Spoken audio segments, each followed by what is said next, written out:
மேடு உயர்வா இருந்தாவே அதிகாரத்தை விரும்புவார்கள், அதிகாரம் உள்ள பதவிக்கு போக வேண்டும் என்று துடித்துக் கொண்டிருப்பார்கள். தலைமைக்கு தகுதியானவர்கள் குருமேடு உயர்ந்தவர்கள்.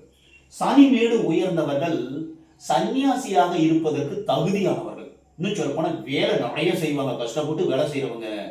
அந்த மாதிரி சனி மேடு 1000ல் ஒருத்தங்களுக்கு தான் உயர்வா இருக்கும். சனி மேடு எல்லாருக்குமே எல்லா கையும் பாருங்க, சனி மேடு சமமாக தான் இருக்கும். ரொம்ப உயர்வா அப்படி கும்முன்னு அப்படி ரவுண்ட் அப்படி நேரா மேல வந்துச்சுன்னா அவர்கள் திருமணம் செய்து கொள்ள மாட்டார்கள். திருமணத்தில் விருப்பம் இருக்காது.